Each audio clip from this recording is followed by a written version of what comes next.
டெல்லி சட்டமன்ற தேர்தலில் ஆம் ஆத்மி கட்சி தோல்வியடைந்த நிலையில் முதல்வர் பதவியை அதிஷி ராஜினாமா செய்தார். டெல்லி துணைநிலை ஆளுநர் வி.கே. சக்சேனாவை சந்தித்த அவர் தனது ராஜினாமா கடிதத்தை அளித்தார். இதனிடையே தேர்தலில் வெற்றி பெற்ற ஆம் ஆத்மி கட்சி எம்எல்ஏக்கள் அரவிந்த் கெஜ்ரிவாலை அவரது இல்லத்தில் சந்தித்து அடுத்த கட்ட நடவடிக்கைகள் தொடர்பாக ஆலோசனை மேற்கொண்டனர். கட்சியின் மூத்த தலைவர்கள் தோல்வியடைந்த நிலையில் சட்டமன்ற எதிர்க்கட்சித் தலைவராக அதிஷி தேர்வு செய்யப்பட வாய்ப்பு உள்ளதாக கூறப்படுகிறது. டெல்லி சட்டமன்ற தேர்தலில் ஆம் ஆத்மி கட்சி 22 தொகுதிகளில் மட்டுமே வெற்றி பெற்று ஆட்சியை இழந்தது. பாஜக 70 தொகுதிகளில் 48 இடங்களை கைப்பற்றி ஆட்சி அமைக்கிறது.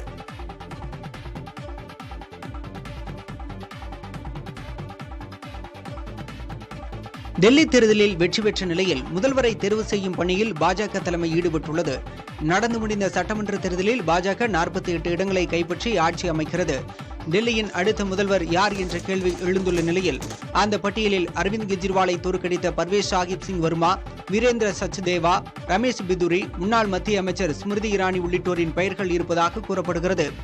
இது தொடர்பாக ஆலோசனை நடத்த பாஜக மூத்த தலைவர்கள் உள்துறை அமைச்சர் அமித்ஷா வீட்டில் கூடியுள்ளனர். இதனைத் தொடர்ந்து இன்று மாலை அல்லது நாளைய தினம் நடக்கும் பாஜக எம்எல்ஏக்கள் கூட்டத்தில் முதல்வர் தேர்வு செய்யப்படுவார். அதனையடுத்து அவர் துணைநிலை ஆளுநரை சந்தித்து ஆட்சி அமைக்க உரிமை கோருவார் என டெல்லி பாஜக வட்டாரங்கள் தெரிவித்துள்ளன. பணம் கட்டி விளையாடும் ஆன்லைன் கேமில் 18 வயதுக்குட்பட்டோர் விளையாட தடை விதித்து தமிழ்நாடு ஆன்லைன் கேமிங் ஆணையம் உத்தரவிட்டுள்ளது. தமிழ்நாட்டில் ஆன்லைன் கேமிங்கில் பண பரிவர்த்தனையை ஒழுங்குபடுத்தும் விதமாக தமிழ்நாடு ஆன்லைன் கேமிங் ஆணையம் பல்வேறு கட்டுப்பாடுகளை விதித்துள்ளது. அதன்படி பணம் கட்டி விளையாடும் ஆன்லைன் கேமில் சிறார்கள் பங்கேற்க முழு தடை விதிக்கப்பட்டுள்ளது. பணம் கட்டி ஆடும் ஆன்லைன் விளையாட்டுகளுக்கு ஆதார் சரிபார்ப்பை கட்டாயமாகவும் நடவடிக்கை எடுக்க வேண்டும் என்று தெரிவித்துள்ளது. ஆன்லைன் விளையாட்டை விளையாடும் போது ஒவ்வொரு 30 நிமிடங்களுக்கும் எச்சரிக்கை செய்தி அனுப்பவும் தமிழ்நாடு கேமிங் ஆணையம் தனது கட்டுப்பாட்டில் அறிவுறுத்தியுள்ளது. எல்லை தாண்டி மீன்பிடித்ததாக ராமேஸ்வரம் மீனவர்கள் 14 பேரை இலங்கை கடற்படை கைது செய்தது. ராமேஸ்வரம் மீன்பிடி துறைமுகத்திலிருந்து மீனவர்கள் ஆழ்கடலுக்கு சென்றனர். மீன்பிடித்துக் கொண்டிருந்த போது எல்லை தாண்டி மீன்பிடித்ததாக கூறி 14 மீனவர்களை இலங்கை கடற்படை கைது செய்தது. அவர்களின் 2 விசைப்படகுகளையும் பறிமுதல் செய்த இலங்கை கடற்படையினர் இரணைத்தீவு கடற்படை முகாமிற்கு அழைத்துச் சென்று விசாரணை மேற்கொண்டு வருகின்றனர். தமிழக மீனவர்கள் தொடர்ந்து சிறைபிடிக்கப்பட்டு வருவதால் சக மீனவர்கள் அதிர்ச்சி அடைந்துள்ளனர்.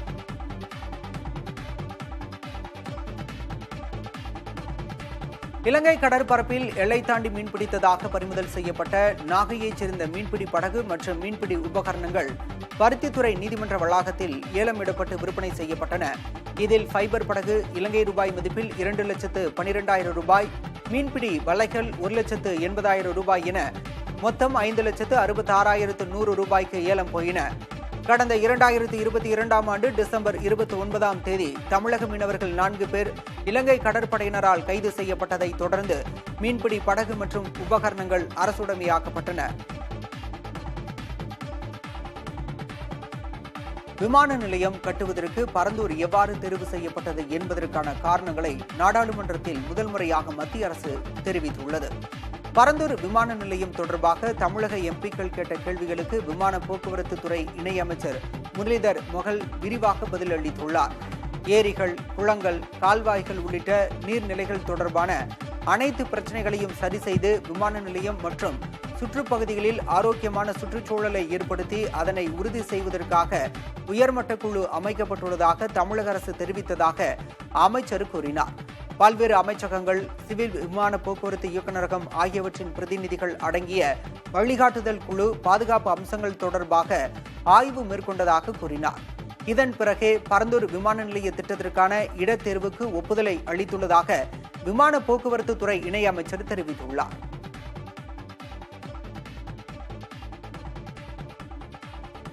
பெண்களை மாலை 6 மணிக்கு மேல் கைது செய்யக்கூடாது என்பது கட்டுப்பாடுதான், கட்டாயம் இல்லை என சென்னை உயர்நீதிமன்றம் தெரிவித்துள்ளது. இரவு நேரத்தில் ஒரு பெண்ணை கைது செய்ததாக காவல் பெண் ஆய்வாளர் உள்ளிட்ட காவலர்கள் மீது ஒழுங்கு நடவடிக்கை எடுக்க வேண்டும் என்ற உத்தரவுக்கு எதிராக தொடரப்பட்ட வழக்கில் உயர்நீதிமன்ற நீதிபதிகள் ஜி.ஆர். சுவாமிநாதன் மற்றும் எம். ஜோதிராமன் அமர்வு முன்பு விசாரணைக்கு வந்தது. அப்போது மாலை 6 மணிக்கு பிறகு பெண்களை கைது செய்யக்கூடாது என்ற கட்டுப்பாடு சிறந்தது என்றும் காவல் அதிகாரிகள் எச்சரிக்கையாக செயல்பட வேண்டும் என்பதே இதன் நோக்கம் என்றும் நீதிபதிகள் தெரிவித்தனர். அதே நேரத்தில் தேவைப்படும் நேரத்தில் மாலை 6 மணிக்கு மேல் நீதிபதி ஆலோசனையின்படி பெண்களை கைது செய்யலாம் என கூறிய நீதிபதிகள் காவல் ஆய்வாளர் தலைமை காவலர் மீது ஒழுங்கு நடவடிக்கை எடுக்க வேண்டும் என்ற உத்தரவை ரத்து செய்ய வேண்டும் என உத்தரவிட்டனர். நீதிமன்றத்தின் முன்பு நியாயமற்ற முறையில் உண்மைகளை வெளிப்படுத்தியதற்காக காவல் துணை ஆய்வாளர் தீபாவிற்கு எதிராக பிறப்பிக்கப்பட்ட உத்தரவை ரத்து செய்ய நீதிமன்றம் மறுத்துவிட்டது. உத்தரப்பிரதேச மாநிலம் அயோத்தி மாவட்டத்தில் உள்ள தொகுதியை பாஜக கைப்பற்றியுள்ளது. நாடாளுமன்ற தேர்தலில் அயோத்தியை உள்ளடக்கிய பைசாபாத் நாடாளுமன்ற தொகுதியில் சமாஜ்வாடி வெற்றி பெற்று பாஜகவிற்கு அதிர்ச்சி அளித்தது. இந்த நிலையில் அயோத்தியில் உள்ள மில்கிபூர் தொகுதியில் இடைத்தேர்தல் நடைபெற்றது. இதில் பாஜகவின் சந்திரபானு பாஸ்வான் 61,710 வாக்கு வித்தியாசத்தில் சமாஜ்வாடியின் அஜித் பிரசாத்தை தோற்கடித்தார். கடந்த உத்தரப்பிரதேச சட்டமன்ற தேர்தலில் அயோத்தி மாவட்டத்தில் பாஜக தோல்வியடைந்திருந்த ஒரே தொகுதி மில்கிபூர் என்பது குறிப்பிடத்தக்கது.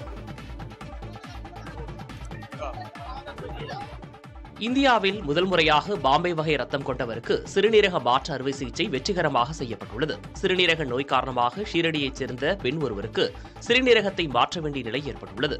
ஆனால் அவருக்கு 10 லட்சம் பேரில் ஒருவருக்கு மட்டுமே இருக்கும் மிக அரிதான பாம்பே வகை ரத்தம் என்பதால் சிறுநீரக மாற்று அறுவை சிகிச்சை செய்வதில் சிக்கல் ஏற்பட்டுள்ளது. இருப்பினும் மும்பையில் உள்ள தனியார் மருத்துவமனை மருத்துவர்கள் பி பாசிட்டிவ் ரத்தம் கொண்ட அவரது தாயாரது சிறுநீரகத்தையே மகளுக்கு பொருத்தி சாதித்துள்ளனர். இந்த அறுவை சிகிச்சையை மேற்கொண்ட மருத்துவ நிபுணர் ரிஷிதேஷ் பாண்டே தங்களுக்கு தெரிந்து உலக அளவில் பாம்பே வகை ரத்தம் கொண்டவருக்கு சிறுநீரக மாற்று அறுவை சிகிச்சை செய்யப்பட்டதில்லை என தெரிவித்துள்ளார். தானும் தன்னுடைய அன்னையும் வீட்டு காவலில் வைக்கப்பட்டிருப்பதாக ஜம்மு காஷ்மீர் முன்னாள் முதல்வர் மெஹ்பூபா முஃப்தியின் மகள் இல்திஜா முஃப்தி எக்ஸ் வலைதளத்தில் பதிவு செய்துள்ளார். கடந்த வாரம் ராணுவத்தின் துப்பாக்கிச் சூட்டில் உயிரிழந்த லாரி ஓட்டுநரின் குடும்பத்தினரை சந்திக்க சோஃபேர் பகுதிக்கு செல்லவிருந்தார் மெஹ்பூபா. காவலில் இருந்தபோது உயிரிழந்த குஜார் இளைஞரின் குடும்பத்தை சந்திக்க கத்துவாவுக்கு செல்ல இக்திஜா திட்டமிட்டிருந்தார். ஆனால் இருவரும் வீட்டிலிருந்து வெளியே செல்ல முடியாதபடி தடுக்கப்பட்டுள்ளதாகவும் வீட்டின் வாயிற்கதவுகள் வெளியிலிருந்து பூட்டி வைக்கப்பட்டுள்ளதாகவும் இல்திஜா தனது பதிவில் கூறியுள்ளார். பூட்டப்பட்ட கதவுகளின் புகைப்படங்களையும் வெளியிட்டுள்ளார். ஜம்மு காஷ்மீரில் தேர்தல் முடிந்து தேசிய மாநாட்டுக் கட்சி ஆட்சி அமைத்த பிறகும் எதுவும் மாறிவிடவில்லை என்று இல்திஜா தனது பதிவில் கூறியிருக்கிறார். புதுக்கோட்டை மாவட்டம் காட்டுப்பட்டியில் ஜல்லிக்கட்டு போட்டி உற்சாகமாக நடைபெற்றது. முனீஸ்வரர் கோயில் பொங்கல் திருவிழாவை முன்னிட்டு நடைபெற்ற போட்டியை அமைச்சர் மெய்யநாதன், புதுக்கோட்டை எம்எல்ஏ முத்துராஜா ஆகியோர் தொடங்கி வைத்தனர். 650 காளைகள், 250 காளையர்கள் போட்டியில் கலந்து கொண்டனர். வாடிவாசலிலிருந்து சீறி பாய்ந்து சென்ற காளைகளை வீரர்கள் ஆக்ரோஷமாக அடக்கி வெற்றி வாகை சூடினர். வெற்றி பெற்றவர்களுக்கு சைக்கிள், கிரைண்டர், குக்கர், ரொக்க பரிசுகள் வழங்கப்பட்டன.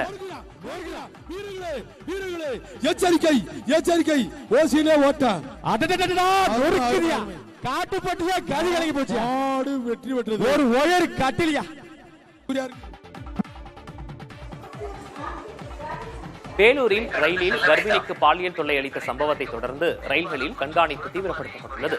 காட்பாடி ரயில் நிலைய சந்திப்பில் அனைத்து பயணிகள் ரயிலிலும் தமிழ்நாடு இருப்பு பாதை காவல்துறையினர் ஒலிபெருக்கி மூலம் பயணிகளின் பாதுகாப்பு குறித்து விழிப்புணர்வு ஏற்படுத்தி வருகின்றனர். மேலும் பெண்கள் பெட்டியில் ரயில் புறப்படும் வரை கண்காணிப்பு, பாதுகாப்பு பணியில் ஈடுபட்டு வருகின்றனர்.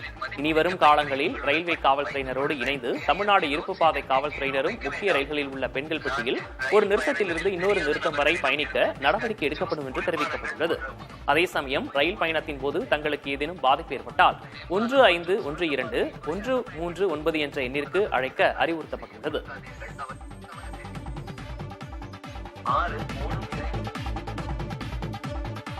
சேலம் மாவட்டத்தில் மேலும் ஒரு அரசு பள்ளியில் மாணவிகளுக்கு பாலியல் சீண்டல் அளிக்கப்பட்டது அம்பலமாகியுள்ளது. பழங்குடியின நலத்துறை சார்பில் மலைவாழ் இடத்தில் இயங்கும் மாதிரி உண்டு உறைவிட பள்ளியில் கடந்த வாரம் குழந்தைகள் நல அலுவலர்கள் விழிப்புணர்வு நிகழ்ச்சிகள் நடத்தினர்.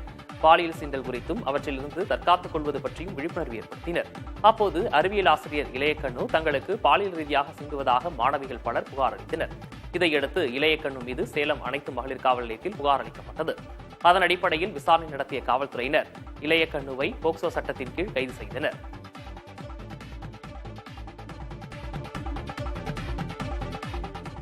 முன்னாள் அதிபர் ஜோ பைடனின் நிர்வாகத்தில் பணியாற்றிய மூத்த அதிகாரிகளுக்கு ரகசிய தகவல்கள் அனுப்புவதை நிறுத்துமாறு உளவுத்துறைக்கு அதிபர் டொனால்ட் ட்ரம்ப் உத்தரவிட்டுள்ளார்.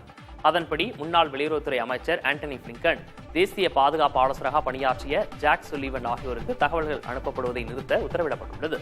கடந்த ஜனவரி 20ஆம் தேதி அதிபராக பொறுப்பேற்ற ட்ரம்ப் அன்று முதல் பல்வேறு அதிரடி நடவடிக்கைகளை எடுத்து வருகிறார். அந்த வரிசையில் முன்னாள் அதிபர் என்ற வகையில் ஜோ பைடனுக்கு அனுப்பப்பட்டு வந்த தகவல்களை நிறுத்த ட்ரம்ப் உத்தரவிட்டிருந்த நிலையில் தற்போது பைடன் நிர்வாகத்தில் பணியாற்றியவர்களுக்கும் தகவல் கொடுப்பதை நிறுத்த ஆணையிட்டுள்ளார்.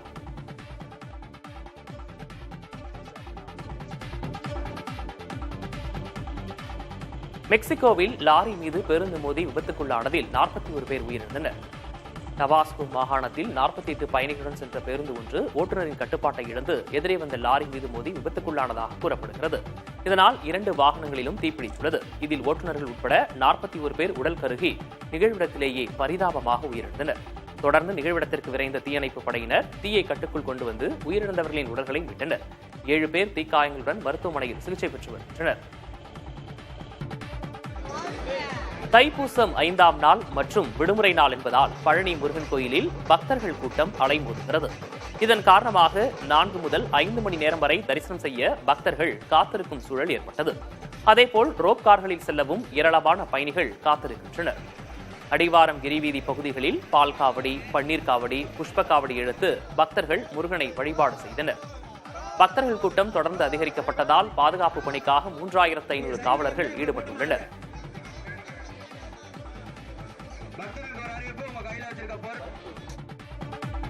நாகை நீலாயதாட்சி அம்மன் ஆலய குடமுழுக்கு விழாவை முன்னிட்டு நாகை மற்றும் திருமருகல் ஒன்றியத்துக்குட்பட்ட பள்ளி கல்லூரிகளுக்கு நாளை உள்ளூர் விடுமுறை அறிவிக்கப்பட்டுள்ளது.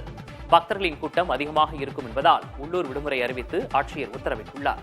11, 12ஆம் வகுப்பு மாணவர்களுக்கான செயல்முறை தேர்வு வழக்கம் போல் நடைபெறும் எனவும் விடுமுறையை ஈடுகட்டும் விதமாக 15ஆம் தேதி சனிக்கிழமை பள்ளி கல்லூரி செயல்படும் என தெரிவிக்கப்பட்டுள்ளது.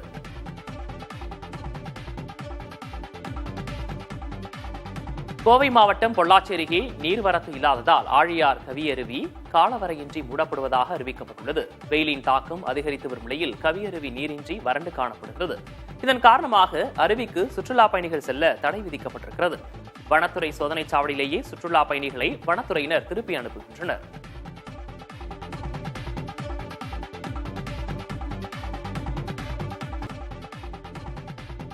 யூபிஎஸ்சி சிவில் சர்வீஸ் முதல்நிலை தேர்வுக்கு விண்ணப்பிப்பதற்கான கால அவகாசம் நீட்டிக்கப்பட்டுள்ளது. யூபிஎஸ்சி சிவில் சர்வீஸ் முதல்நிலை தேர்வு மே 25ஆம் தேதி நடைபெற உள்ளது. இந்நிலையில் இத்தேர்வுக்கு விண்ணப்பிப்பதற்கான கால அவகாசம் வரும் 18ஆம் தேதி மாலை 6 மணி வரை நீட்டிக்கப்பட்டுள்ளது. தேர்வுக்கு விண்ணப்பிப்பதில் ஏற்பட்ட பிரச்சினைகள் காரணமாக கால அவகாசம் நீட்டிக்கப்பட்டுள்ளதாக யூபிஎஸ்சி வட்டாரங்கள் தெரிவித்துள்ளன. காசா போர் நிறுத்த ஒப்பந்தத்தின்படி ஹமாஸ் மேலும் 3 பிணை கைதிகளை விடுவித்துள்ளது. இஸ்ரேல் ஹமாஸ் இடையேயான காசா போர் நிறுத்த ஒப்பந்தத்தின்படி இருதரப்பும் பிணை கைதிகளை விடுவித்து வருகின்றன. அந்த வகையில் ஹமாஸ் 3 பிணை கைதிகளை விடுவித்துள்ளது. அதற்கு பதிலாக இஸ்ரேல் 183 பாலஸ்தீன கைதிகளை விடுவித்துள்ளது. போர் நிறுத்த ஒப்பந்தத்தின்படி இருதரப்பும் பிணை கைதிகளை விடுவிப்பது இது 5வது நிகழ்வாகும்.